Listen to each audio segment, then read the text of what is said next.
Hello, everyone. Welcome to Tunnel Vision, a show brought to you by USCFootball.com. I'm your host, Ryan Abraham, alongside Chris Trevino. What's up, Chris? Sir? Doing okay? You want a fist bump there? Yeah. I guess. I don't know what. I'm sorry. I messed that up. That's okay. No problem. We got Shotgun Spratling in the other room, but he's in studio. Shotgun, how you doing, man? Yeah, I just get relegated to this other room like we're in the middle of a pandemic or something. Yes. I see what happens when I leave the state. Yeah, we set this up before during the pandemic. We were kind of spacing out. So Shotgun was in that other room. Just going to be hard to get three people at this table. So, and I didn't have nice to. and cozy over there. And then speaking of, there's Nicole Shearin, did a great job. She's doing her master's degree at USC. Been helping us out on the site for the past couple of months, helping produce the show.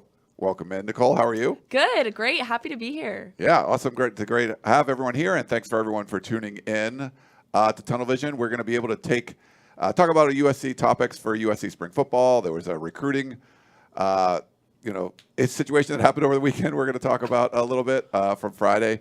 So questions, comments, concerns. If you're on Facebook or YouTube, put your comments up there and you put a little question in there, and we can grab those questions and put them up on the screen and answer them. We also are taking live calls today for the first time in a while. So 512-4-TUNNEL if you want to get in there and try to keep them short. If you recall, get to the point, give us what your question is, and we'll do our best to answer that. I know we got a couple calls in the queue already, so we'll get to those in a little bit after we go through some of the various topics. If you're not a subscriber to USCFootball.com, you definitely should be. Sign up for $1. It's great. A lot of content going up with spring football. All of us are out there at practice. Photos, videos, interviews, analysis, all kinds of stuff going on. I've had a bunch of instant analysis videos people seem to like. Nicole's been doing a good job of that. And me and Shotty got to do one for the first time in a while this week. But lots of stuff up on USCFootball.com, so make sure you go there. But maybe we should start with the Josh Conerly news, because on Friday he was live on CBS HQ, the live stream with Brandon Huffman. So he's the five-star offensive tackle from Seattle, and Brandon Huffman, who knows his recruitment really well, put a crystal ball in, which is a prediction for USC a few weeks back, and it got a lot of attention.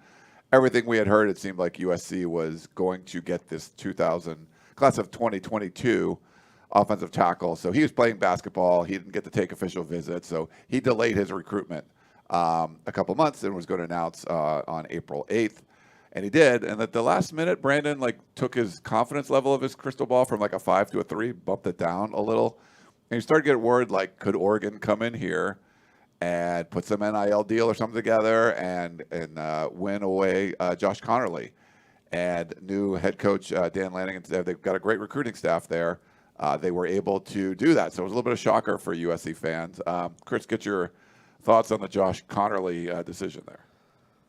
Yeah, I mean, number one, I'm upset because I had a lot of great memes and social media content that I just have to set fire to. I have to burn it. It's nowhere to be found anymore. It'll never see the light of day. It's going to stay in the drafts. But on the bigger picture of things, yes. I mean, a lot of upset USC fans ruined their Friday. Shotgun's birthday, it ended up being not a good birthday for USC fans in that relation. But, yeah, I mean, Conerly had the last official visit to USC. You feel pretty good about that. A lot of sources felt really good about that after he had left. And by all indication, it was the Trojans were the team to beat after that. And then, he takes a last-minute sort of secret, not so secret, unofficial visit to Oregon, the weekend before this past weekend or 2 weekends ago. His dad sort of dropped little hints on his social media, Instagram. I know a lot of people were freaking out, he's on a plane, where's he going? People were getting on the flight tracker. It's one of those kind of deals. So they're he's at PF Chang's. They're does that mean he's in Oregon? Or it's crazy stuff. That's going to be a long-running meme on the P for a long time, the PF Chang's in Autzen. Is that well, no, it's Eugene. Eugene, sorry. Autzen's a state. Whatever. I've never been to Oregon. I hear it's lovely this time of year. But, make that trip. You never want to, in a recruitment like this, anytime you can sneak in a last visit or anything, it's either sort of a Hail Mary or it's either pulling off the move, pulling off the flip at the last second. So, obviously, it went Oregon's way. They were able to pull out that flip. Dan Lanning and Adrian Clem, who's proven to be a really, really good recruiter at the O-line position. We had heard NIL, they were making a push there in that space, and obviously Nike is can't get any much better than NIL deals when it comes to Nike or whatever. But I'm sure you'll know more about that as it comes out once he signs officially to Oregon. But they came in, made the play, made a strong case for him, and ended up pulling that flip off. Sources felt really good about USC. Up until that, kind of a couple hours, or not hours, but kind of minutes before or moments before, you kind of got the sense, oh, this is where it's going to happen. So going to the Ducks. So it was kind of one of those crazy recruitments. Not many people knew what was going on until the last minute. So the crystal balls, we ate those picks. I still have my crystal ball in there. I wasn't going to change it. So last minute change or something. Yeah, I mean, you hate to kind of change it like that at the last second, but you just had to eat it at that point. But yeah, I mean, tough L for USC to take, and USC fans are used to taking a lot of L's, but not recently, under Lincoln Riley. This is like the first Riley L. It's the first Riley L in a while, but they'll get over it quick because they can still go to sleep knowing that Lincoln Riley is their head coach. Yes, that'll get them through a lot of things over the next couple years or whatever. But just a tough L recruiting. But USC is going to hit that portal hard. So 2022 class is done. Going to hit this transfer portal hard for those double-digit spots they need to fill. Offensive line is going to be they're going to be aggressive there. So, lose out in a 5-star, it's tough, but I think they'll be okay. Yeah. Any thoughts, Shotgun? Anytime someone makes that last-minute visit, that last-minute trip, when it's out of state, out of area, when you get on a plane last minute, that's when you really should be concerned. The team that is leading the recruitment, and that was USC. Josh Conerly goes, and he takes that visit, and he said he was really torn down to the last minutes, trying to figure out the decision the last week, figuring out where he wanted to be. Ultimately, he chooses Oregon. And once again, 5th straight recruiting cycle that USC does not get their top offensive line target. And that's the biggest thing out of this. If it was a different position, you would feel bad if you're a USC fan that you didn't pick somebody up and you lost a recruiting battle with Oregon. But it's even made worse because offensive line has been such a struggle for them recruiting. Now, they're going to go in the portal. They're going to look for guys. But Josh Conerly is a guy that was, that could come in and develop over the next year or so and become, that future left tackle, that stalwart that you're looking for, and grow around the rest of the recruits that Lincoln Riley is bringing in. So big loss for USC there. They've got to bounce back from that and try to, go to the 2023 class. That was the last one of the 2022 class they were really recruiting. So now it's back to the transfer portal and really working on that 2023 class. Yeah. We did have a question, too, kind of along the lines with that, if you want to throw it up, Nicole. And if you want to read it for us, that'd be great. Sure. Okay, so Ganja Gorilla says, can we beat Oregon in offensive line recruiting in the near future? Yeah, I know. So this was, like Chris said, you take the L on this one, but also like Chris said, it's Lincoln Riley the head coach. I mean, I think he's 6 for 7 now on 5-star, 5-star players. He's got a pretty good track record for doing that. And I think, this is one of those things, a Pacific Northwest kid, and he stayed up a little bit closer to home.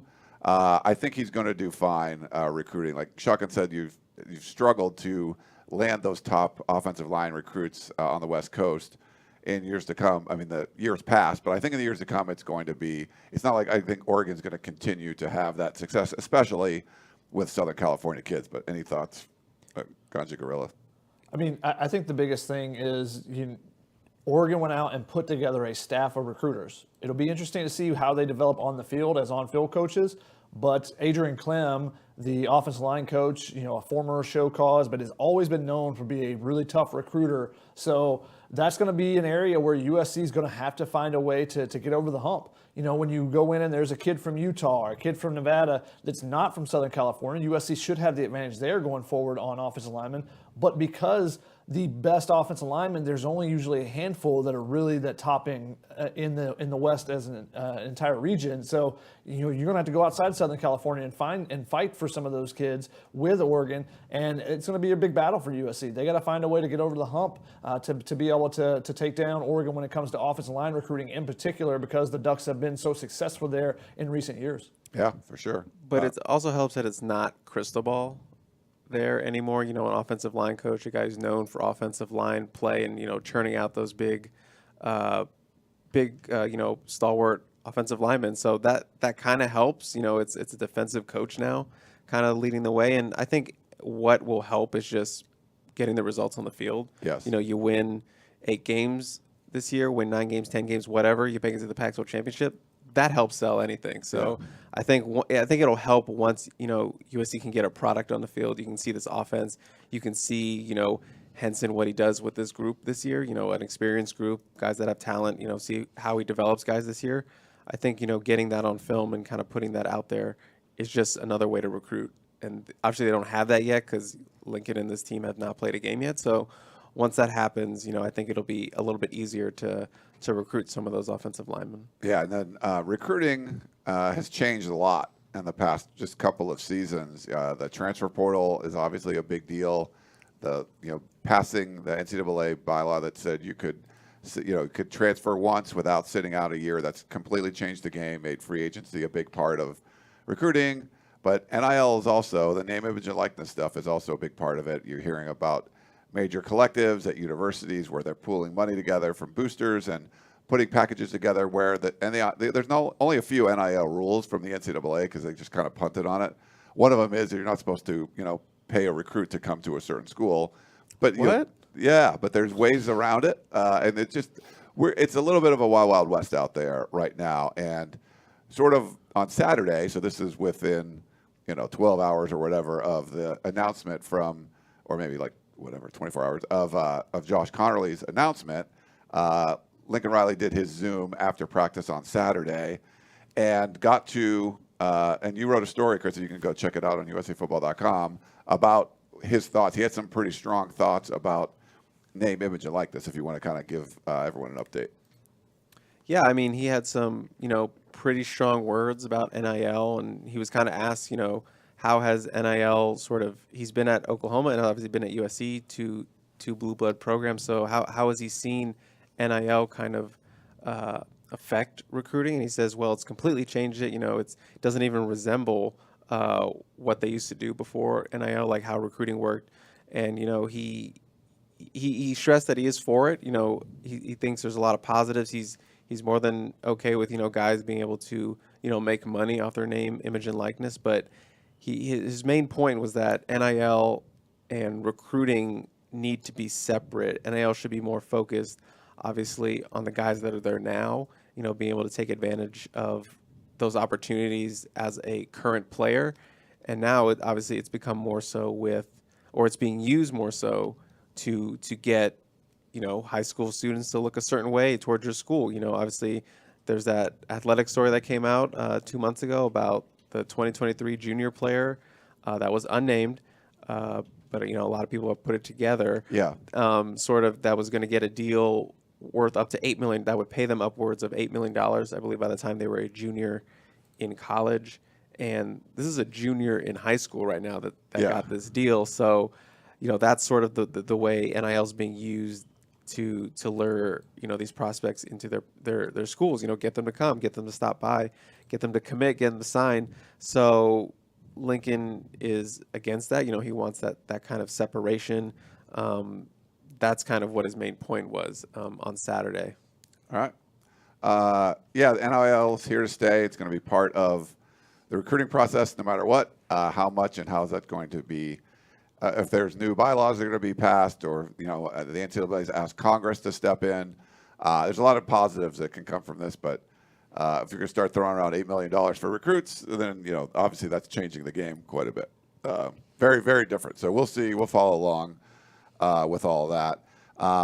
Practice this week was week 3 of USC spring football. So they had Tuesday, Thursday, and Saturday again. We get to watch Tuesday and Thursday, part of it.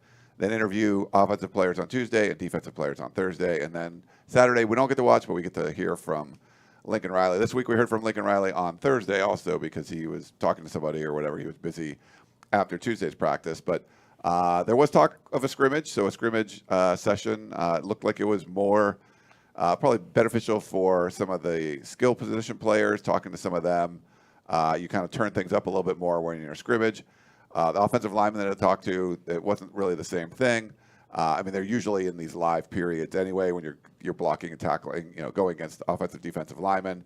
But you get to put it all together and kind of do it in where the coaches are off the field and you're calling plays and let them kind of run things. Did anything? We can start with you, Shotgun. From people you talk to, anything kind of stand out to you? We can't get to watch it, but you get to talk to people and kind of feel for, what it was like, physicality and all that.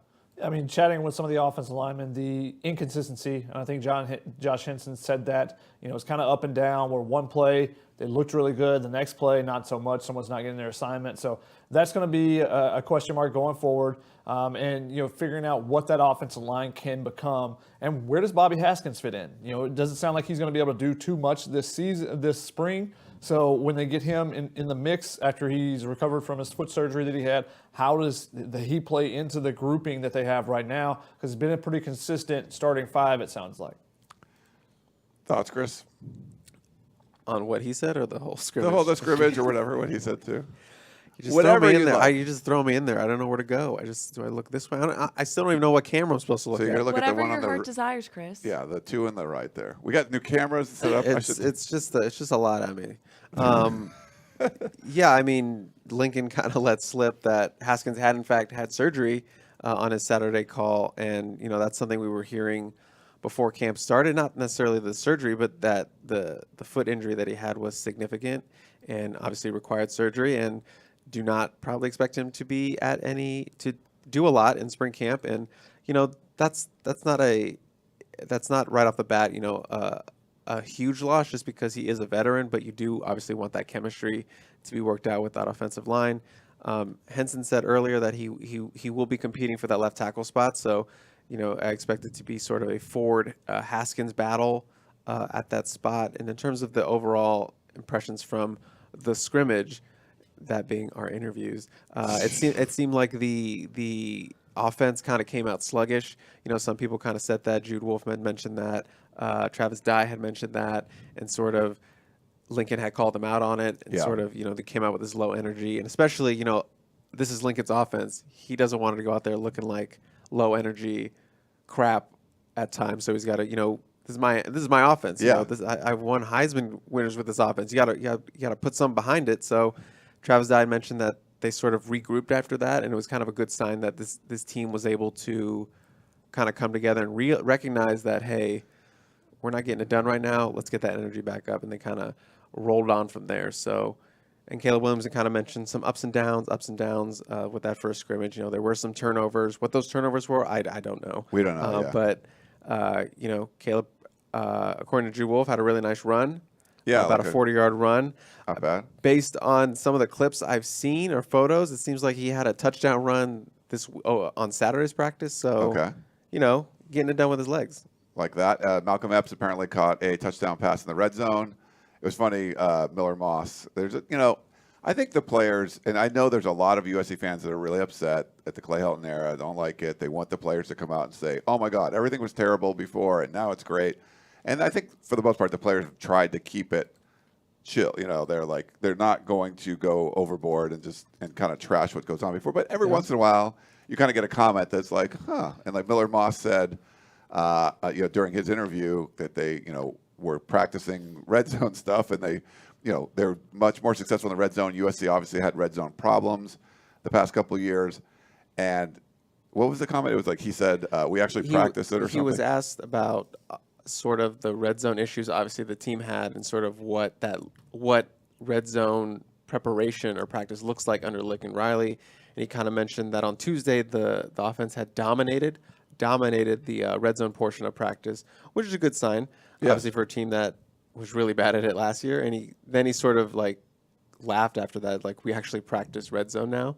So obviously, we put that on Twitter and kind of caused it a stir, if I may say. Yes. And, we kind of laughed about that and kind of, they do a bunch of different things to prep red zone. And we kind of talked about it on the podcast, like, if that's your philosophy to not practice red zone, then that's your philosophy. But Right. if it doesn't work, then your philosophy is going to be questioned. Then your philosophy is going to be questioned. So the Lincoln Riley philosophy is practice red zone. So that's sort of what that's been a portion of camp so far. Want to give an update on the gold-plated tracker we've been doing. So, everyone gets the helmet, but they don't get the logo. So you have to earn the logo. I think you saw Brendan Rice this week. Brendan Rice came out skipping, ready to go to practice with his gold-plated helmet. Yeah. We talked about Terrell Bynum was last week. All these weeks blend together. They kind of blend together, yeah. I think Rajon Davis was another Rajon new Davis, one. yeah, he got the plate. He showed off his shirt that they get as well. Matt Leinart gave him his decal, which is obviously kind of cool because they're both Mater Dei Monarchs. Yes. Bruce Rollinson, the Mater Dei head coach, he was at that practice too, so that was kind of a cool moment for him. They had 11 Mater Dei alum on the field. I got a picture sent to me. So, like, 7 current players. Leinart, who was there was there was another. Vianney, I think Talamaiva, and there was a couple of staffers or whatever that were like, so a whole bunch of Mater Dei. And I like how Miller Moss snuck into that photo. He transferred there. Because he was there for like 2 weeks or something. And didn't get to play. Shotgun, you took a bunch of photos when you were out there at practice. Spot any gold plates, or was there any updates that you saw? I mean, Chris and I spotted Brendan Rice when he's coming out, but it's the unfortunate thing is with the padded helmets, you can't tell. And I know we've got people that have asked for a gold-plated tracker on the P, and it's unfortunate that we can't necessarily tell every single big boy that has it on because they have those padded helmets. So those were the guys that stood out that we found out about this week, and then also.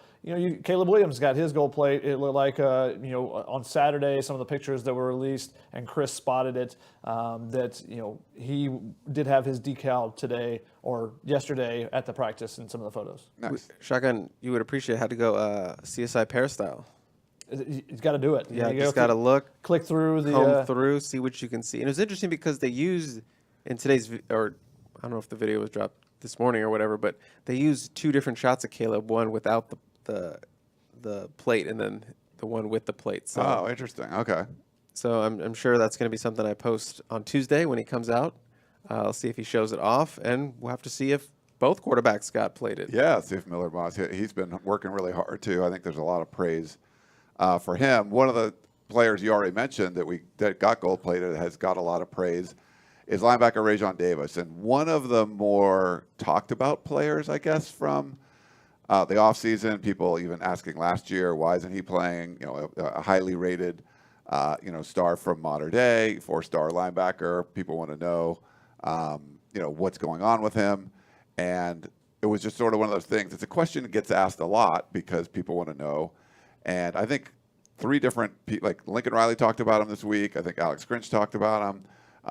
Coach Brian Odom, the inside linebackers coach, talked about him. A lot of praise for Rajon Davis.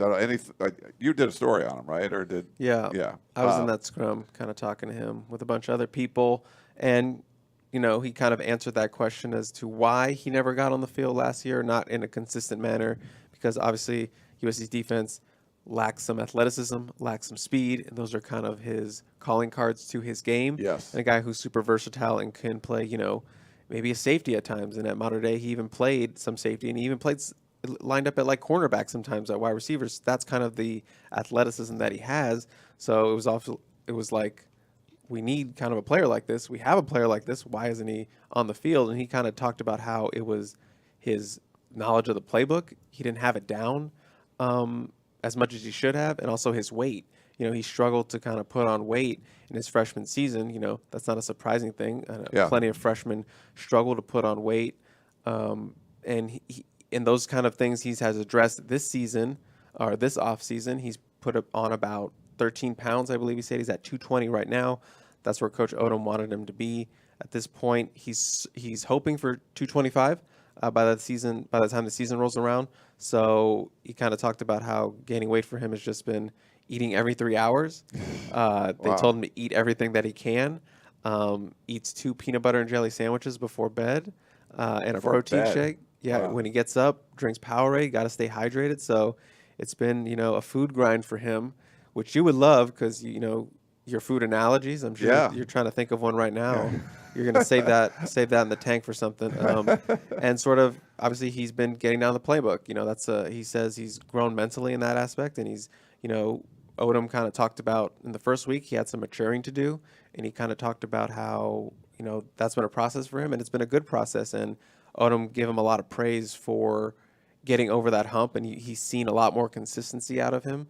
And, the big thing is he gives a lot of effort. He goes hard every play, and that's something they're looking for, this defensive staff. And sometimes, Alex Grinch pointed out, sometimes he goes the wrong way. But if you're going 110 the wrong way, it's easier to fix you to go, just go this way. Yeah. Instead of, trying to get that effort out of you. So if you go 110, if you make a mistake, do it full speed. Yes. And he makes mistakes full speed.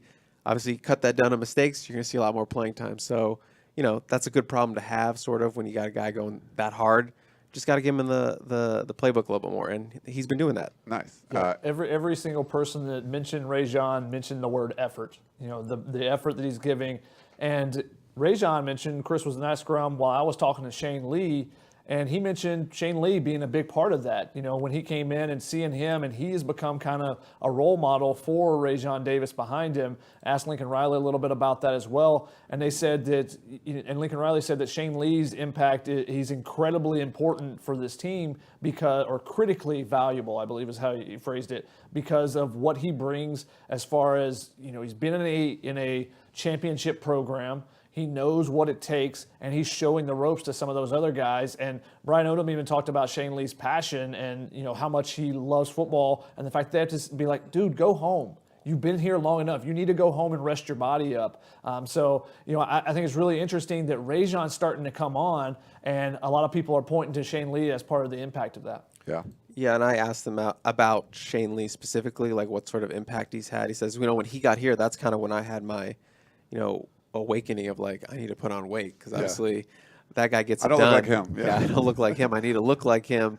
And he was kind of asked what's an example of, how his like leadership has affected him. And he kind of said the first place is the weight room. That's where we all kind of as media noticed it when they would put out those videos or the pictures of how much, former Alabama guy was putting up in the weight room. Yes. And Rajon said the first Big Lift Friday, or a Big Squat Friday, or a Big Lift Friday, whatever it is, he said Shane was in there with 5 plates.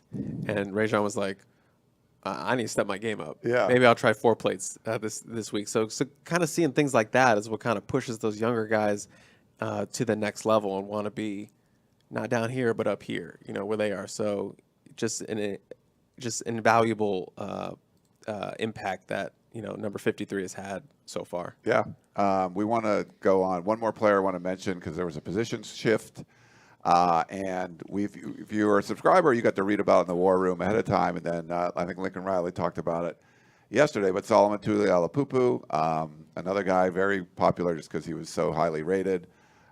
Moving positions, you're seeing him stepping down now and on the defensive line. Maybe Shotgun, you want to get some thoughts on that, and we'll get Chris to jump into. Yeah, so I got a chance to check out the defensive line. That's what that's a group that I really paid attention to in Thursday's practice when they're there. Brandon Peely moving really well too, and you talked about Rajon Davis going 110 miles an hour, sometimes going in the wrong direction. Brandon Peely put it in an interesting way. He said Sean Nua, one of the things he tells them is, production is more important than just doing things right. So he said if you make a mistake but you go and still make a play, that's great. Now, if you make a mistake and you don't make the play, now that we got some issues. But it's just the strain that they're trying to get out of players and stuff. And Solomon Tulialapupu is a guy that has worked so hard to just be back out on the field. So great to see him kind of getting in the mix. And even if it is in a different position, obviously what Alex Grinch has done with a smaller defensive lineman before. Everyone mentions Hercules Mataafa, who is like 265 pounds as a nose tackle, and still Steele was an All-American, I believe, at Washington State because of his quickness. And that's Solomon Tuliaupupu. They've looked at him and said, let's see if we can try him at this position. And now a lot of players are moving around in different positions. This one looks a little bit more permanent, at least for now, rather than just a day at practice or, moving around like that. Like some of the DBs have talked about moving around a good bit. So, I think it's great to see him out there, and the fact that he has been practicing every day. The fact that he's out there healthy, that's huge.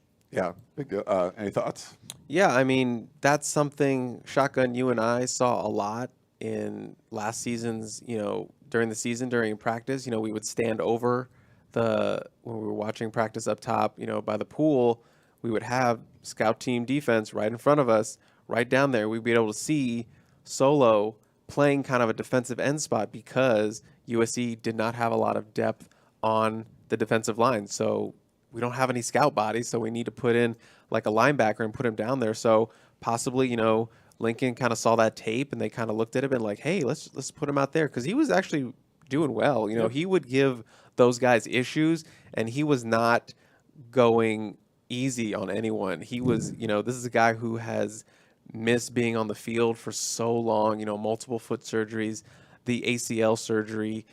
He has just been dying to get on that field. So he was taking every rep kind of like it was his last out there, and he was a problem for some of these offensive tackles, violently a problem.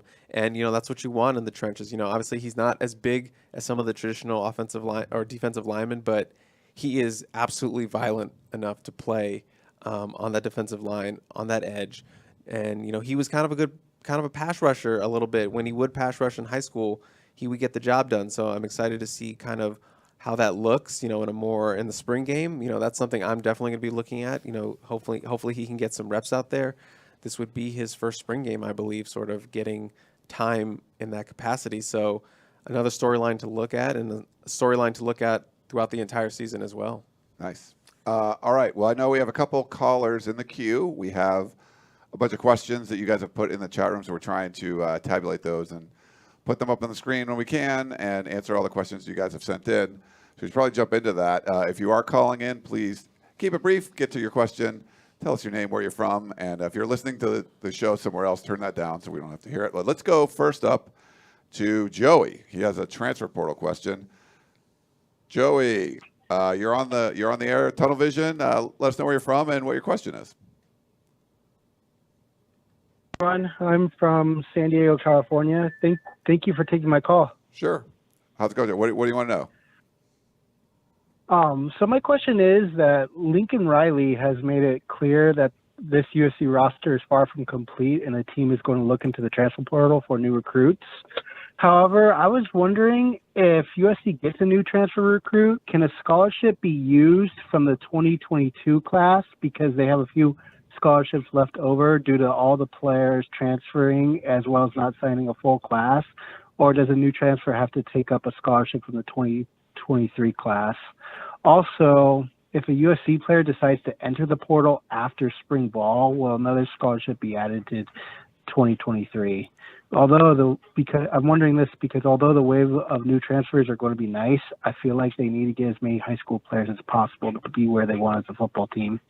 Cool. Thank you guys for taking my question, and I'm sorry it was a little long. No, that's good, Joey. We appreciate it. Thanks for calling in. Appreciate that very much. So football is a head count sport. So it's full scholarships only, and I think it runs from like the end of July to the end of July. So if somebody leaves, spring football, that's part of that year, but it's going to roll over in the summer. So once that summer, I think it's when the summer semester starts. If you're counting then you're going into fall camp, you're going to count for the whole year. And the NCAA did allow 7 more scholarships, initial scholarship rides. There's the 85 limit, which is your total scholarship number, but the initial scholarship number is 25 per class, like you were mentioned, 2022, 2023.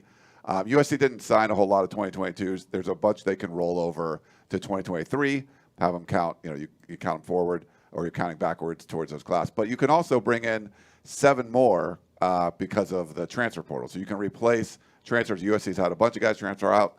So the overall number, I don't think is going to be the initial counter number. I don't think is going to be an issue. It's just going to be hitting up to that 85. 'Cause right now, I think my my math says 77. There's going to be more guys gone. There's going to be more than 8 people added, according to Lincoln Riley. So you're probably going to see a few more guys go to the transfer portal, maybe during the spring football, maybe probably when it's over. So those it's all part of the same year, so it doesn't matter. And then, like I said, you can have they have a lot of scholarships available, initial counters, because the 2022 class was so small. But Chris, any thoughts on that? And we could shotgun slots too. You're the scholarship guy. Why do I have to follow you? I don't have to. I don't know. I don't want to follow you. Okay, Shotgun, you do it. The initial counters is the 25 normally. That's the big thing, but those can also be shifted. So if you have an early enrollee, you can put them on the previous year. So USC shouldn't have an issue with that right there. The question will be, who stays on the roster? And, it feels like some of the guys that are on the roster, that maybe those fringe guys, and whether the staff wants them, are guys that are basically trying out this spring. Let's see what you have during the spring. And, if we decide we don't think you're a fit for us going forward, we'll honor your scholarship if you want to stay at USC and just, not be on the football team. And that won't count towards USC's overall limit. There's a rule in the NCAA that allows that. You see that every time a new coach comes in any sport, where they kind of see who's on the roster and say, I just don't think you're a great fit here. If you want to stay at school, sure. But, if you want some more playing time, if you want a better opportunity, it's probably best that you look elsewhere. So we'll see the players that are kind of those fringe guys that maybe didn't play a lot in the past, but maybe have some potential. And maybe the coaching staff is looking to see, what do you do this spring camp to impress us? And, after spring camp, I think that's when you'll see a handful of players at least go into the transfer portal, because the coaching staff goes, I don't think it's going to be a great fit for you here. All right, let's go. We have another caller, our buddy Dave from Iowa. Let's pull him up here. Dave, thanks for calling in again. How you doing, man? Hi, everybody. This is Dave from Iowa, long-time listener, long-time caller. First off, I just want to say, Ryan, I really think you should be trying to do live callers every time you do the live show, just because, in a sense, this is like the Paul Feinbaum show west of the Mississippi. So I think that would be great. But going to my question, new year, new team, new staff, same result when recruiting offensive linemen. Now, this is a hot take. I'd like to hear what you guys' thoughts are. If Lincoln Riley and USC doesn't get at minimum 5 4-star offensive linemen or greater, that's a fireable offense. Not so much for Lincoln Riley, but for the offensive line coach. What do you guys think? All right, Dave, thanks for that one. Appreciate you calling in. Fireable offense, Josh Conerly. If you don't get 5 4-star offensive linemen, you're out. In 2023? Or I think he's talking about the 2023 class, yeah. I don't think it's a fireable offense. Maybe a little hot. I don't think it's fireable. I don't think it's a fireable offense.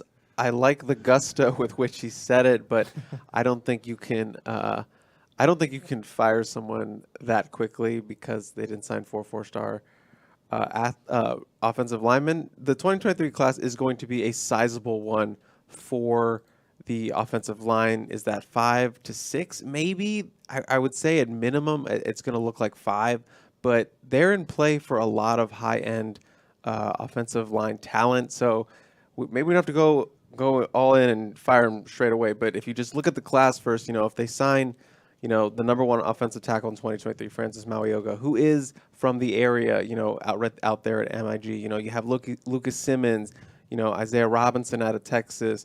All these guys are high-level 4-star guys. Guys are rising up the rankings. So I'm pretty confident that USC is going to sign at least 3 4-star guys in that class, just the way they've been trying to recruit that 2023 cycle already.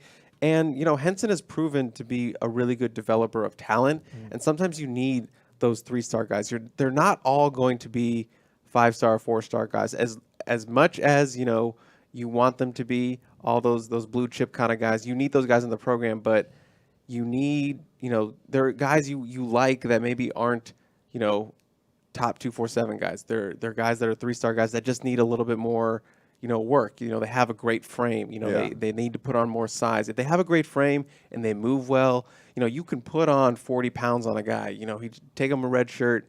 The problem with USC is that all their guys were developmental guys, which isn't great. All of them. So it was a problem of getting developmental guys, but not finishing off the development not part. developing it, yeah. So it was a really bad match. So you want to get, a 5-star guy and a couple 4-star guys, but you also need to keep getting those 3-star guys that you can build up.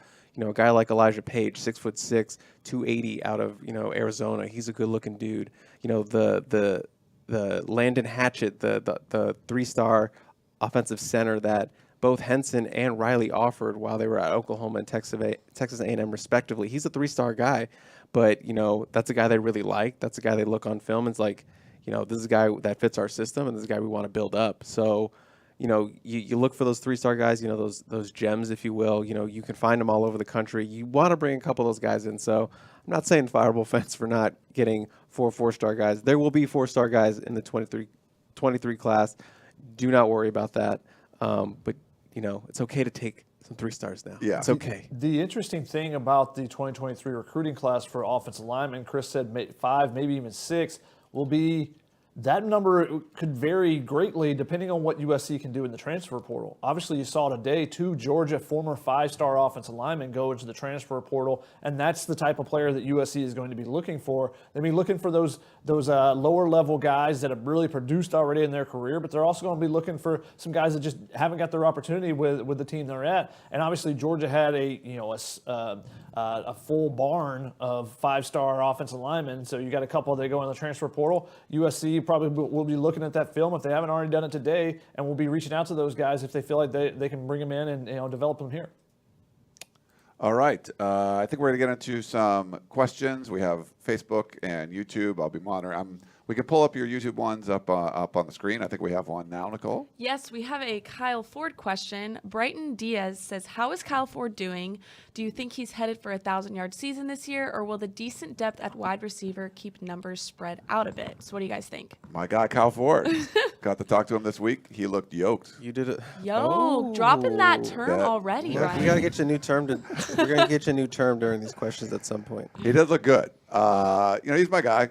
Everyone knows. I You did usually a story have. on him, didn't you? Yeah, I did a story on him. For sure, got to talk to him, and he's another one that was kind of talking about. He thought there was going to be some opportunities for him on the field last year. You saw him get off a little bit in the Cal games. We got to see something out of him then, which was great. But he's got some high hopes for this. I don't think he's going to have a 1,000-yard season. It's unlikely he's going to be like the number 1 guy, but even the number 1 guy might not get that because they're going to play 8-10 guys. So you're going to see a lot of dudes get like 400 or 500 yards probably. But if you have 6 guys doing that, that's pretty good. Yeah, He could be one of them, I would say. Yeah, I mean, I wouldn't. If I had to pick someone for a 1,000-yard season, I'm not picking Kyle Ford. No offense to you and your boy. Yeah. So yeah, it feels like it's going to be a lot more spread out with maybe the top guy being around that 700, 800 range. Yeah.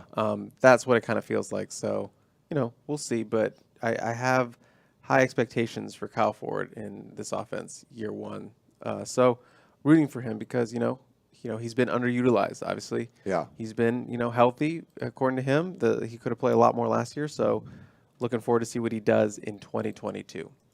Any thoughts, Shadi? I'm expecting at least 1 and maybe 2 1,000-yard receivers next year. But Kyle Ford would not be at the top of my list of guys that I would expect to do that. Who's the top of your list?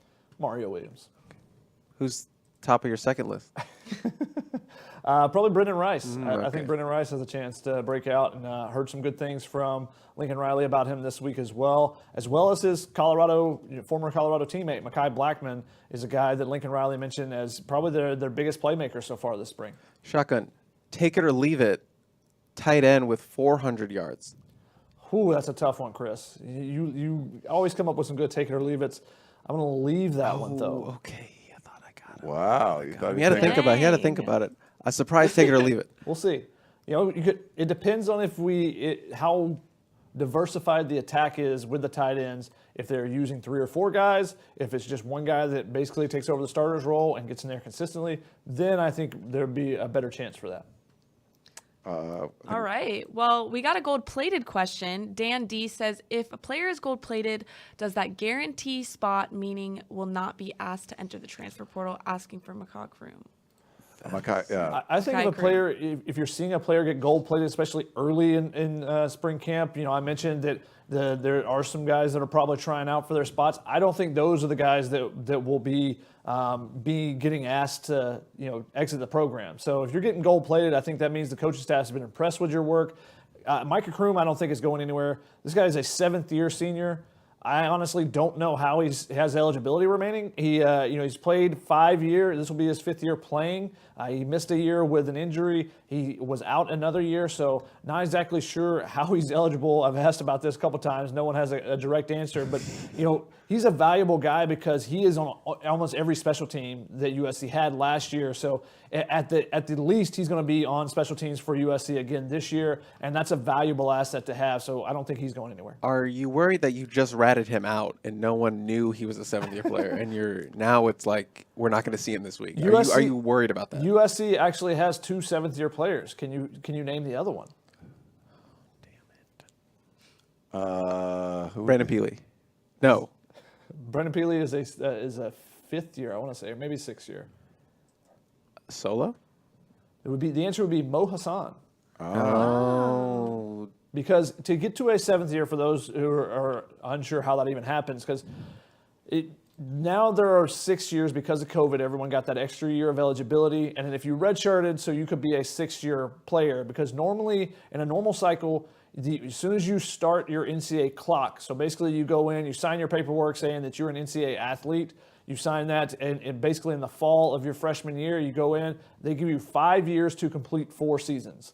So that gives you the potential of redshirting. If you get an injury and you have to sit out and miss a year, then you have an opportunity. But you can also petition the NCAA for an extra year based on a medical redshirt. So if you miss a season because you're tearing, like Brandon Peely tore his Achilles last year in the spring, he could potentially petition for that if he had already used his red shirt previously. So that's how that works. So there are now, because of COVID, there are some 7th-year guys actually this season.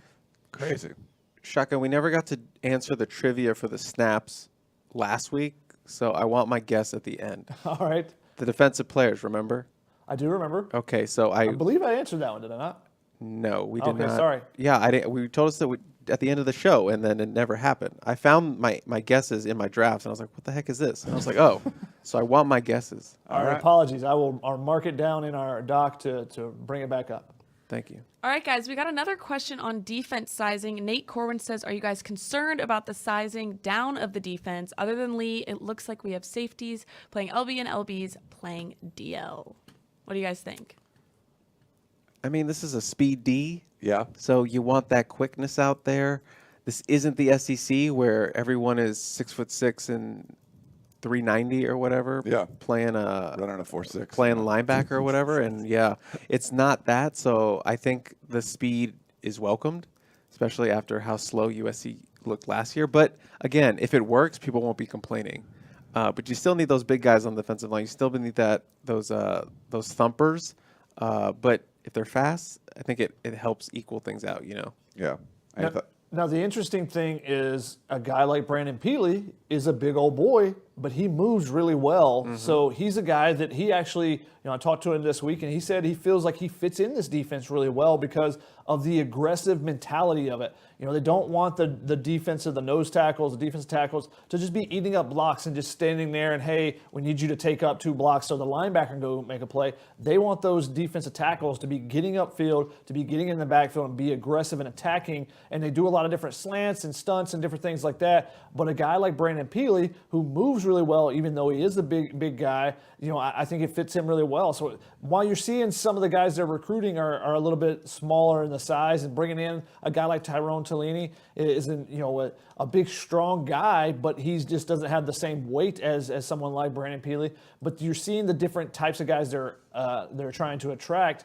But when it comes down to it, you have to be able to stop the run, and that'll be the big question. Can you stop the run? If you go up against a team in the playoff, you have to be able to go up against and stop the run against an SEC caliber team.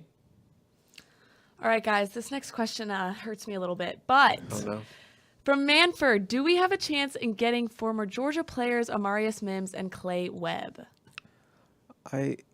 I think the early our 247s, one of our 247 site out in Florida State is sort of reporting that it's going to be a Florida State Miami battle for Mims specifically.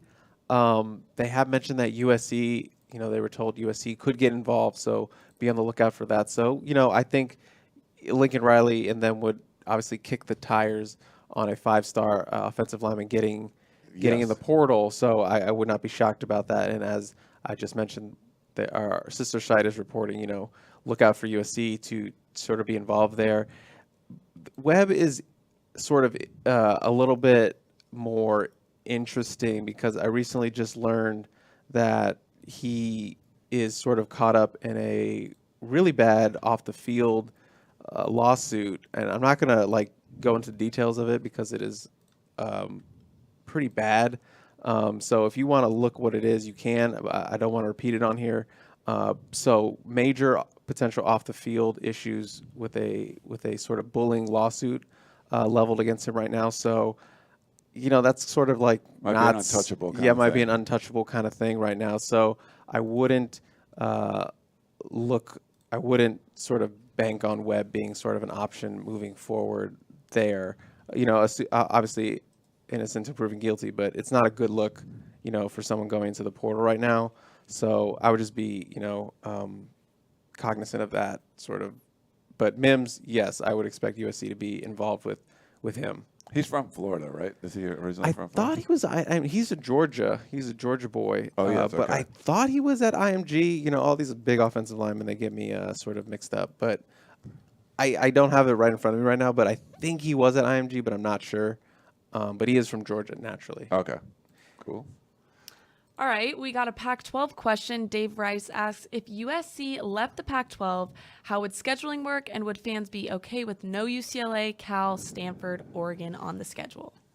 Yeah, so I mean, we remember if you remember, we had Mike Bone on early on the Peristyle podcast, and I had asked him about, hey, is it looking at going independent is something you would consider? And he said everything was on the table. Sort of caused a bit of a stir. I think he gets along really well with George Kliavkoff. I think USC likes the direction that the Pac-12 is going, but there is going to be a significant revenue shortfall when it comes to comparing a Pac-12 school to a Big Ten school or an SEC school. So I think USC still has to keep options open. If it's an independent kind of thing, I think the scheduling would work. Maybe similar to what Notre Dame does in the ACC, where they play like half of an ACC schedule. I think a lot of Pac-12 teams would still want to play USC because they want to be able to recruit Southern California. Like part of the things that they fight for, if you're Oregon State, is that you want to make sure you get your trips to California so your team can go down there and you can recruit the most fertile recruiting ground in our Pac-12 footprint. So I don't think, even if schools were mad that USC left, I still think schools would want to schedule USC. And if it was joining another conference, then obviously you're going to play that conference schedule and keep your Notre Dame rivalry, and maybe the UCLA one would be added to that too, unless UCLA came too. So I don't know if we're going to see a whole lot of conference realignment stuff, keep going, involving the Pac-12. But that TV deal's coming up 2024. It's got to be lucrative for USC. I think Mike Bone wants to see something that gets USC some benefits from this new television deal, because they do wield a lot of the power, especially when you hire a superstar like Lincoln Riley. You get potential Heisman winner and Caleb Williams and all that. So I think USC's in a really good position, and Mike Bone can kind of feel this out. But yeah, I think there's some options out there that maybe USC won't be in the Pac-12 in a couple of years. I mean, the Texas-Oklahoma thing was huge.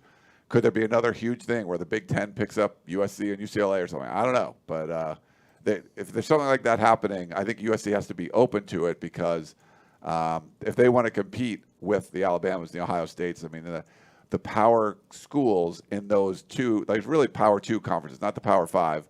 It's the SEC and the Big Ten. You got to compete with them, and the revenue you're going to be making from your conference is not going to be anywhere close. So you might have to think out of the box a little bit, but we'll think about it. Any thoughts from you guys? No cap. No cap. Shoddy. I love the conference realignment stuff. It's pretty fun. Nope, I don't see USC going to the Big Ten as has been thrown out there. Yeah, there's people talking about that. Nicole, did you find any Facebook questions, or did you pull up any? Yes, I did. So We want to give the Facebook people some love. yes, we Hit do. that like button, by the we- way. You can smash it. You can like it. Subscribe on our YouTube channel, Facebook. Thanks for watching on Twitter. Hit likes. The little like things are fun. You can see little hearts pop up and stuff. So please do all that stuff. I'm still poking people. You poking them? Oh my gosh, that's a throwback. Poking people. Wow. But yeah, there is an interesting question. I'm sure you guys have all been aware of the fight on emoji was a big thing for a while from Lincoln Riley, and Johnny Causing had a question. Coach Lincoln Riley recently tweeted the fight on emoji. What are your predictions regarding which player he is mysteriously referring to as that kaboom? Yes. The fight on emojis.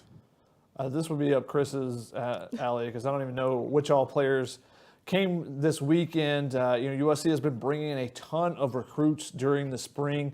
We've seen some of them at practice. We've seen, just how many guys are, getting DMs and stuff from people telling us, hey, I'm coming up to USC to check everything out. And another big weekend for USC, bringing recruits on campus. And also you had a ton of coaches, the local coaches at a coaches clinic. So now they get to go back and tell their players, what they think of the USC program as well. Let me put up another question here. Do you have any thoughts on that one, Chris? I thought I was going to be able to slide out from under that one. I don't want to give names because I don't want to give names unless I'm sure. Even if I was sure, I wouldn't want to give the name out. Right. But I believe it is a defensive player. That's what sort of my heard about a defensive player. It could either be a high school guy or, there's been some smoke about a particular transfer. So I would say defensive player would be my gut guess sort of deal. And I'm sure we're going to talk about it more on the composite. I'm just plugging my podcast. Yeah. That's the only reason why I'm here. That's the only reason why I'm here. I'm just to plug the two-star composite. Which is interesting because you saw Kyle McDonald, the running backs coach, also throw up a fight on emoji. So, you wondered, hey, is it a running back? Also a good running back. They've had Roderick Robinson on campus multiple times this month. So, be on the lookout for that. They recently did not make the top 5 for a big Florida running back they were recruiting. Big running back. They need a big running back. Have they already filled their spot for the big running back? Maybe. What type of running back? Big. Yoked. No. Yes, a yoked Ryan, running yes. back. Yeah. And Roger Robertson is yoked. So He is that yoked. that is a good deduction as well. I cut his highlight video up. Yeah, who's from the Under Armour camp. He is yoked. And next up, we got a portal question. SC Slot Guy says, are these highly rated players entering the transfer portal to sign NIL deals, or are they not cutting it at their current program? What do you guys think? It's a little bit of both. Yeah. Sometimes guys are looking for their opportunity elsewhere, and some are just looking for playing time. If you see someone who has a ton of playing time and they enter the portal, that's where you can become a little bit more concerned that it's about NIL or it's about something else. Someone like Jermaine Burton at Georgia was getting a ton of playing time and decides to transfer and go to Alabama, where he'll get to reunite with Bryce Young, who played on the same 7-on-7 team out here in California. So, sometimes it's different things, but when you see someone who's got a lot of playing time, that tells you there's something else, usually is the motivating factor there, versus if they are not playing at all, they're not cutting it at the other program and think they, should be getting a better opportunity. I feel like I'm talking more than Shotgun on the show, and I don't like it. And I don't like it one bit. I don't like it. That's all I have to say. All right. That's all you got. That's all you got. All right. Well, I got another question. Facebook, Brandon Yamamoto said, what player are you surprised that doesn't have the gold plate yet? Speaking on the gold plate theme. That's tough just because I don't know. We don't know who has it. everybody. Right. Like, straight up, like, Nick Figueroa is someone I would expect to have the gold plate, but I can't see his gold plate or his helmet. So it's Schrodinger's cat. Yes. They all have the plate or they don't have the plate. I don't know until I Yeah. look. So it's stuck between who has it or who doesn't. Just off the top of my head, I would guess, like if you asked me this a week ago, probably Caleb Williams or the quarterback, or the quarterbacks in general. but obviously Caleb got gold plated recently. Right. You thought that would be the first one or something. Yeah, if offensive line doesn't have any, I would say, maybe a guy like Justin Dietich, who does a lot of work in the weight room. Andrew Voorhees, a guy who leads by example a lot. So if none of the offensive line have it, I would say an offensive lineman, at least kind of the top guys or the older guys, like a Brett Nealon or a Voorhees or a Dietich kind of deal. Yeah. Yeah, a lot of the names that came to my mind there are all guys at positions where, we just can't tell. Shane Lee or Tuli Tuipulotu, or on the offensive side, Troy Dye, Austin Jones, those guys. You think about the leadership aspect from those type of older players, but we just can't see. There's only a few positions actually, the outside skill positions that you can actually see the helmets. Shane Lee does have his decal. Oh, that's good. He is gold plated. Mr. FL, he said Vianney went to Centennial, by the way. Yeah, I said Vianney. It's I met Lenny Vandermeid. I don't know, I mix those guys up sometimes. So Lenny's the V's. Yeah, the V's got you. The Vandermeid and the Viannis. But yeah, Lenny Vandermeid was the modern day, I believe. Yeah, modern day. And then he's on Which staff. I didn't know. Yeah. So sorry. Thank you for Mr. FL for pointing that out. Another question. We're at the top of the hour. We got a lot of viewers. We have a bunch of viewers. I'm a little intimidated. Thank you. I don't want. I keep looking over. I don't want to look. There's a lot of viewers, which is great. We love the fact that you're on there, watching live, or if you're watching the replay of it, or even the podcast. There's still like a million questions in this doc. It feels like we haven't done. Yeah, any. we should probably rapid fire some of these. Yeah, that's what I was about to say. Rapid fire. Yeah. I like that.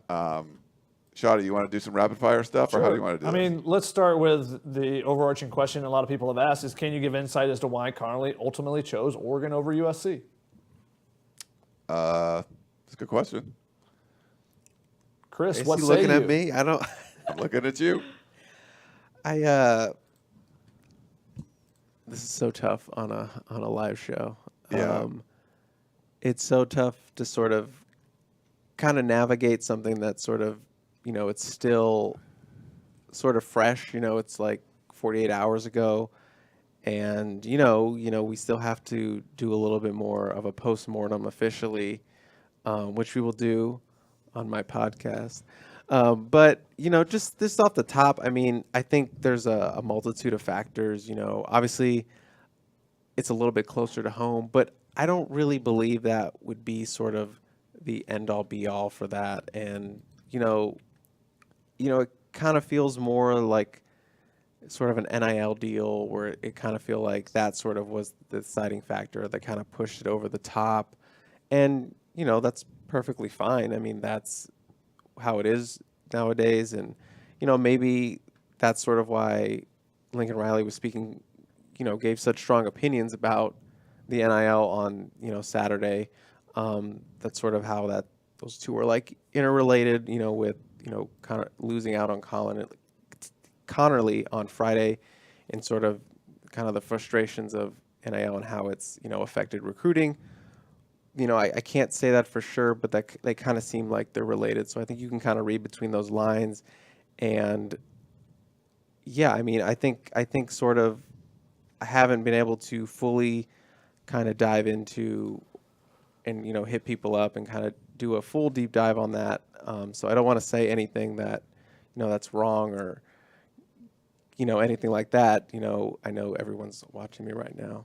But I don't feel comfortable really answering that fully right now. I'm going to talk to Gerard about it. We're going to do a podcast where that will be the focus of the show, primarily kind of going through that and kind of once we have more time to think about it and talk about it between us. But, I think it was just sort of, an NIL sort of kind of swayed this one in the end. That's kind of what it felt like when, you get that last visit, you get that last unofficial out of nowhere sort of to push it over the top. And yeah, that's kind of. This is anti-rapid fire. So Chris, you asked me for. Chris, you could have answered this in about a sentence. You think it's probably NIL is what pushed them over the top. And if you want the full breakdown, you can check out the 2-Star Composite podcast. That's not good enough. That was the rapid fire answer. That's good enough. That's not good enough. This is great. Chris doesn't want to talk, and then he ends up but talking it's like, a lot. Right, the and now he camera's will on never me, talk and now like it's that like, Yeah.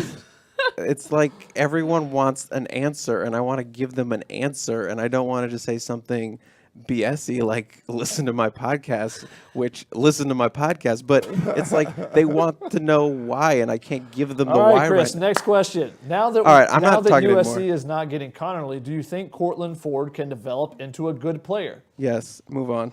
I think he's really taken some steps forward from what I've been hearing from some other players and whatnot around the program. So, yes, I think Cortland Ford, and I think he's a guy that could be a potential cornerstone player for them on the offensive line going forward when they have to move on from the older guys that are on the roster right now. Yeah, and Shawty, hey, we got one more live call. I'm going to squeeze that in. Oh, go for it. Yeah, so we got Dr. K. We're going to welcome him into the show. Dr. K, how are you? Hi, doing great. It's been a while since I've been on. I've really enjoyed Lincoln Riley's Saturday morning media conferences, press conferences. I believe it was this last Saturday. He had a question about five-star athletes.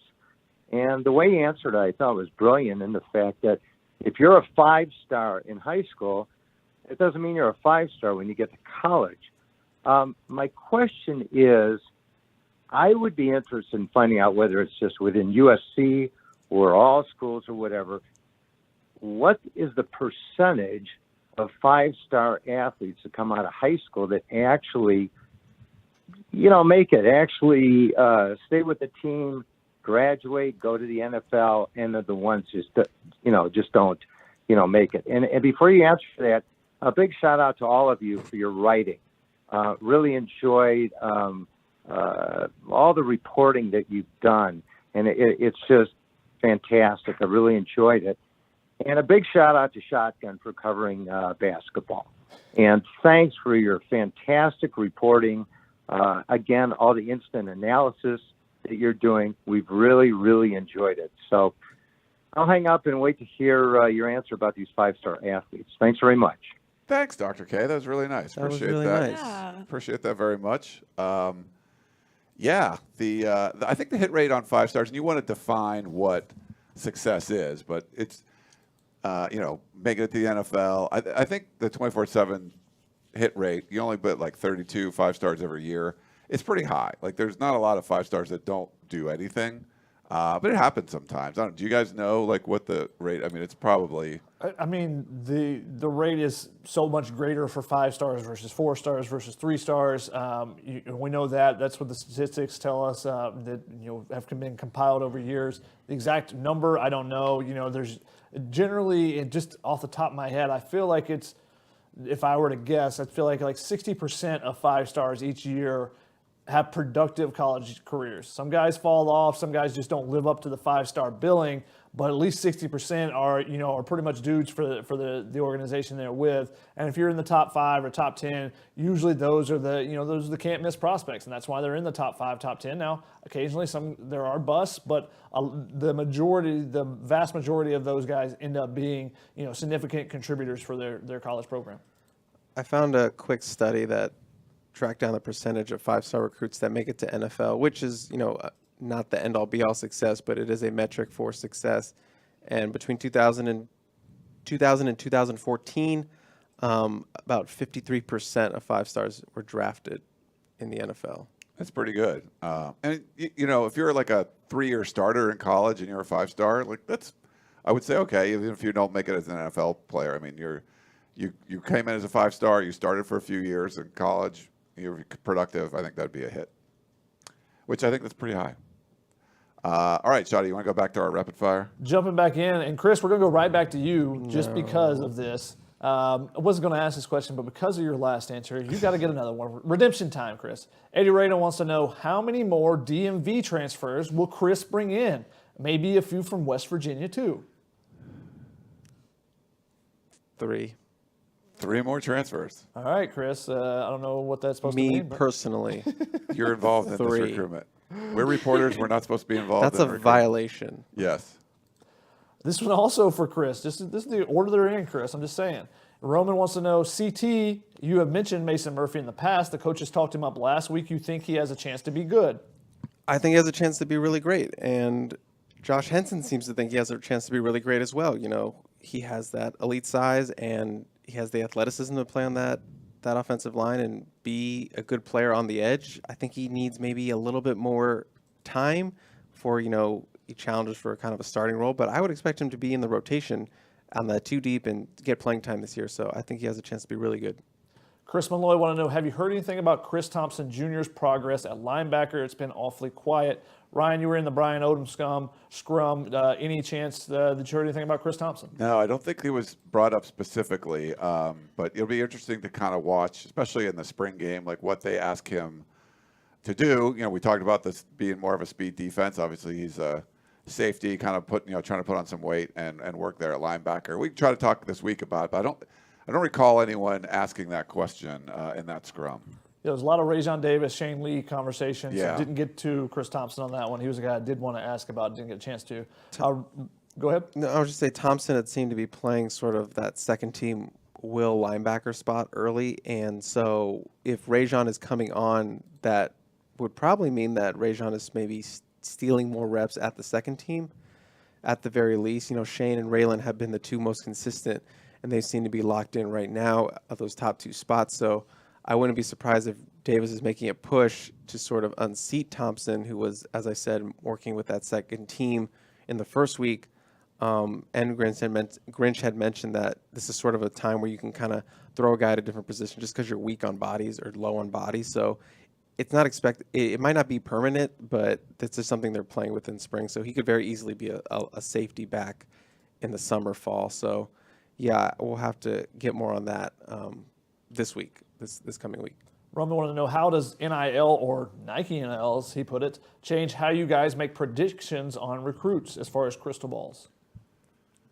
I mean, as the only person here who makes crystal balls. Yeah, I don't do crystal balls.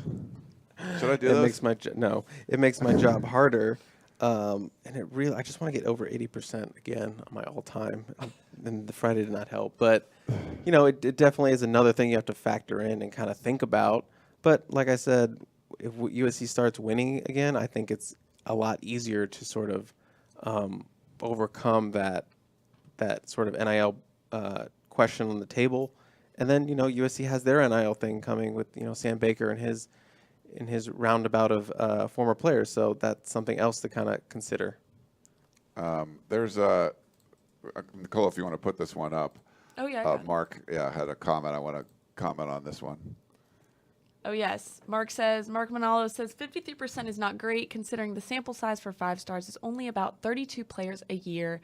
That's a failing grade. Okay. That's completely wrong. Sorry, Mark. Okay, so people don't understand, like when you're talking about, oh, look, the Super Bowl MVP was a 3-star or whatever it is. Yes, that stuff happens. We've done the Stars Matter thing a lot.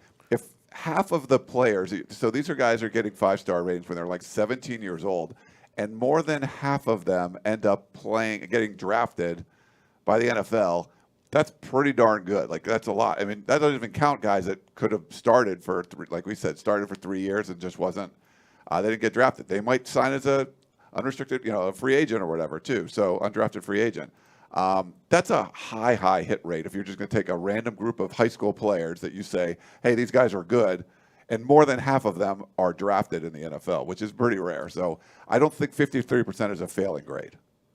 Yeah, I mean, you look at Mater Dei or Bosco and all the talent they have on those teams.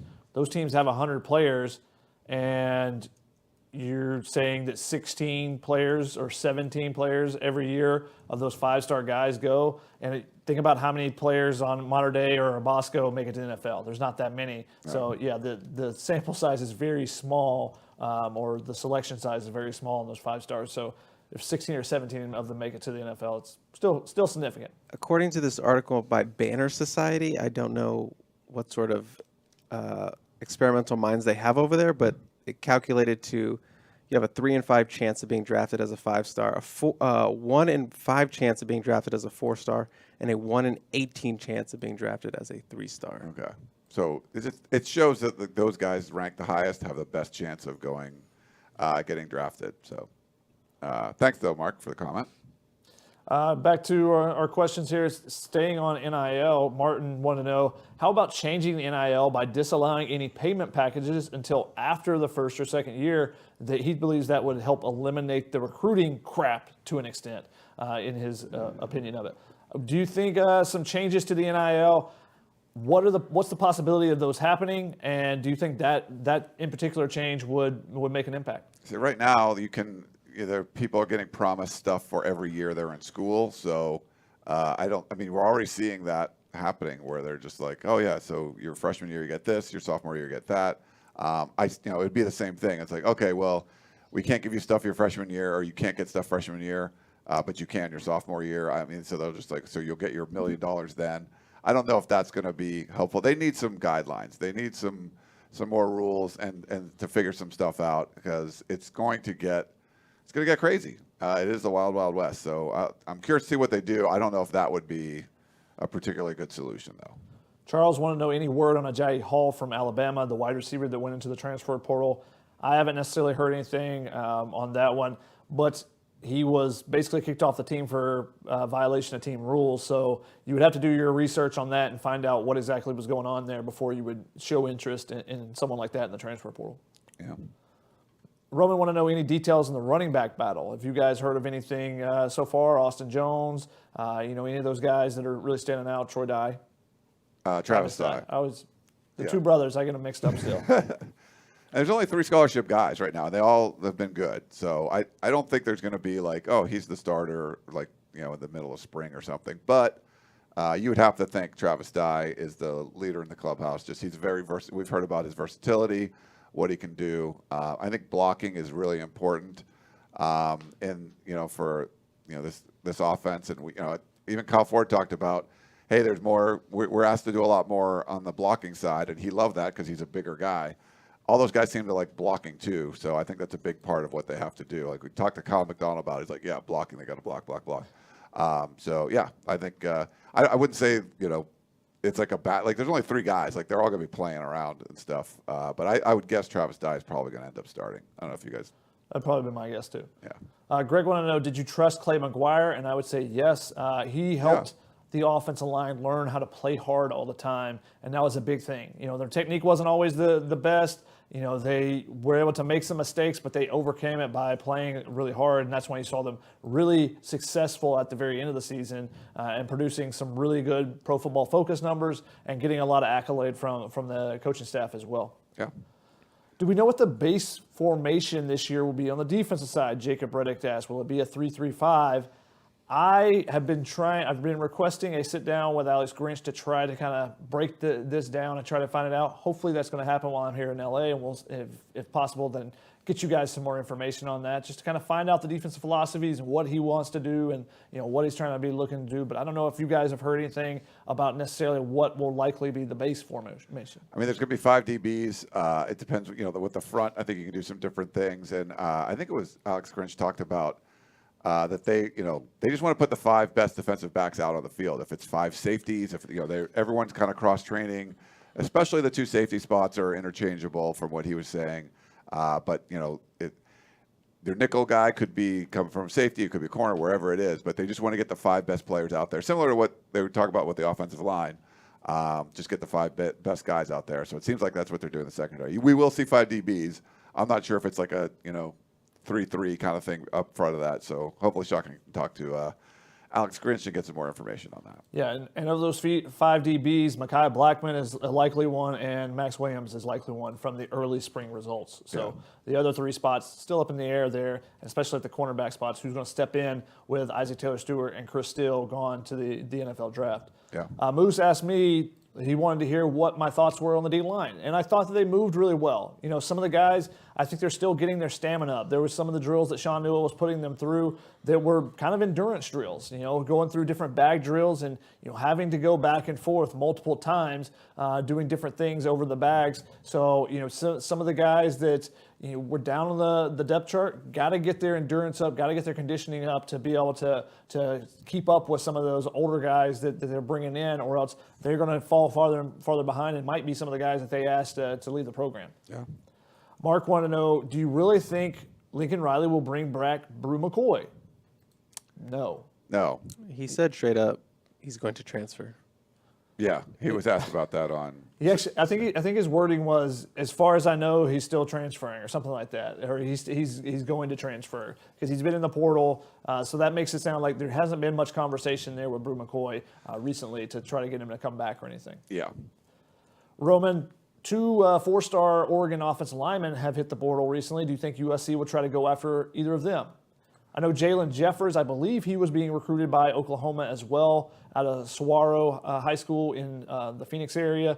And USC was on him early. I remember talking to him at Saguaro High School. So maybe that's a guy to look at. But again, all these guys that are in the transfer portal, it's all about, okay, let's look at your tape, what you've done at practice, and the players can send those clips to the coaching staffs and then try to evaluate them from there. Let's do a couple more shots. We're almost done. We got just a couple. Nate wanted to know, what was the percent of 5-star recruits under Clay Helton that made the NFL versus the total 53%? Yeah, I don't know. We'd have to look that up. But What do you guys think, higher or lower? Oh, lower. yeah, probably lower. Like, I mean, yeah, Take like the under. like Tyler Vaughn's, like he was a 5-star. He didn't get drafted. There were some guys that didn't. Did make it to the NFL, though. Yeah. And there were some of them were injuries, some of the different things, but yeah, not necessarily lived up to that number. Debo, who's the athlete or athletes you guys have been surprisingly impressed with during spring? It's hard to answer just because we only get to see 20 minutes. It's basically stretching in individual periods. But anybody who's standing out to you that's surprised you? I mean, just looking, like, it's more about what they kind of look like. And, you know, we mentioned the SEC guys coming, Romello Height and Shane Lee. I mean, it's just like the fact that they could change the game like that, where you have a Rajon Davis looking at him going, wow, okay, we could be that way. So I think those guys have kind of set the bar a little bit. And, you know, Mario Williams, just from listening to him, you know, get to watch him, some of the catches he makes and stuff in practice. I just think he's going to be someone that's going to really shine in this offense too. We've had a couple of questions about the Georgia offensive lineman that went in there. You guys can watch the rewatch of this. We talked about them a little bit earlier. Yes, USC may go after Marius Mims. Webb, different story there. There's a lawsuit. Don't know if USC will get involved there. Mr. FL, he's unconvinced that Grinch's defense will be any different than it was at Oklahoma. Is there anything you guys have been able to glean that would change anybody's mind there? I mean, I think it's tough. Like, he gets a lot of flack, or there's criticism there, which is fine. But when you have an offense that's super prolific, it's hard to have great defense. I mean, are you going to complain about Nick Saban's defenses giving up a whole bunch of points? I mean, when you're scoring a whole bunch of points, like, there's going to be times where you're just giving up points too. So I don't have a lot of concern there. I kind of like what he's bringing to the table. We'll see. We'll see how effective it is. But I don't think you can judge it the same when your offense is just scoring time after time after time. It's tough to put the defense out there like that every time. And last question from Carlos. He said, what are your thoughts on Sierra Wright's comment, or the comments from Dante Williams about Sierra Wright? I believe you were in that scrum, Ryan? I was, yeah. So Sierra Wright, I think, so it was a question about him, and, you know, he was a highly rated player, 4-star. And Dante Williams was, you know, kind of abrupt, I guess, about the answer, just sort of like matter of fact about he's got a, you know, his biggest problem is himself, Sierra's problem. He said, for all I know, he's doing Space Jam 3. Seemed like there's a little bit of a disconnect there from what's going on. So that's definitely going to be someone to watch, but that just might be Dante Williams' way of lighting a fire under him, saying, you know, the culture is changing for everyone, and if you're not working hard, I think you're going to stand out. And I'm not saying he's not. I don't know, but it didn't sound like he was. You know, it sounds like there were some issues there from what Dante Williams was saying. So I'm curious to see, you know, where that goes from here. But it didn't seem like Dante Williams was all that happy with the kind of effort that Sierra Wright was putting in. That's interesting, just because when I believe is when you had him on for lunch with a Trojan, and he kind of talked about all his DB signings. He was so high on Sierra. I mean, a lot of people were. Obviously, he was a top 100 signee out of Loyola. And he kind of said his expectations were for him to play as a true freshman, and that's sort of on him being Dante, to sort of get him to that point, to be on the field as a first-year contributor. So, interesting comment. Yeah, the fact that if he did say that, I don't remember that specifically, but I'm not questioning that he did. But that's sort of a thing where he put a lot of stock into it. He wanted Sierra Wright to be playing like as a freshman, and if something wasn't working or something wasn't going right, I think he might. It sounds like Dante Williams was taking some of this stuff a little personally because he maybe put a bunch of effort into it and it wasn't coming out. So we'll see. Kind of follow his his journey through the rest of spring football and see where he's lined up in for the spring game and all that, and how much he plays and what kind of effort we see. He'll be someone you guys are going to watch. And Sierra writes, it's interesting. He played 14 snaps in the opener. He played 12 snaps on defense against Washington State.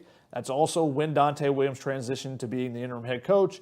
Didn't see him again after that, so it makes you wonder, with Dante not being directly, coaching him at that moment, if something changed there in the dynamic, and that's why, he wasn't able to get on the field later in the season and only played 2 games. When you have the red shirt, you can play up to 4. So that was kind of an interesting one. Wasn't dressed at the end of the season either.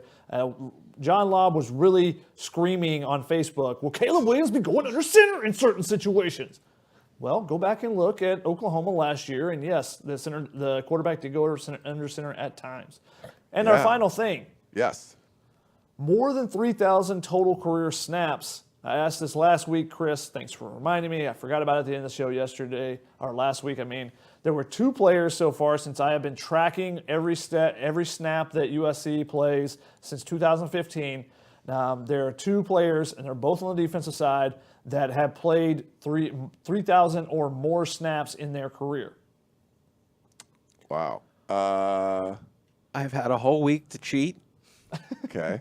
and I just want to go on record to say I haven't cheated. Cheated. Try to say shot. I'm saying caught. But I would guess my first one is Cam Smith. That is correct. Cam Smith is the second most at 3,029 total snaps in his career, including over 1,000 snaps in the 2017 season. Wow. So you got to do the other one. You got to do it. Chris Hawkins? That is incorrect. 4-year starter. Nicole, do you want to take a guess? I don't know. I'm going to have to just sit this one out because I don't want to be wrong. Is it a defensive back? It is a defensive back. Is it? Is it? Leon McQuay? Incorrect. That wasn't my guess. Is it Adoree? It was not Adoree Jackson. He was only there 3 years.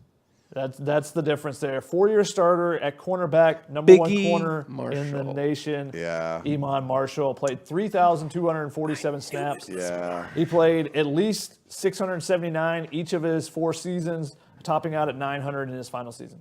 Nice. I just want to say I had Cameron Smith, Adoree Jackson, Iman Marshall all written down. I just want to say that. Very nice. Dang. And I should have gone with Biggie. Impressive. I should have gone with Biggie. Yeah. Nice one. I know too much useless information. There's a lot. All right. Well, that's going to wrap things up here on Tunnel Vision. Had a fun show. Thank you guys for all tuning in. It was great to have Shotgun here, even though he's in the other room. Banished. Nicole doing a great job running the board and everything again. Thank you. And Chris, who doesn't want to talked a whole bunch. So that's kind of the way it goes here on Tunnel Vision. But thank you all for tuning in. Hope you enjoyed the show. Thanks for the live calls, all the tweets, and all the questions and the comments and all of that. Have a great rest of your weekend. I know there's not much left of it. And we'll be back next Sunday recapping week 4 of USC spring football. But thanks again for tuning in.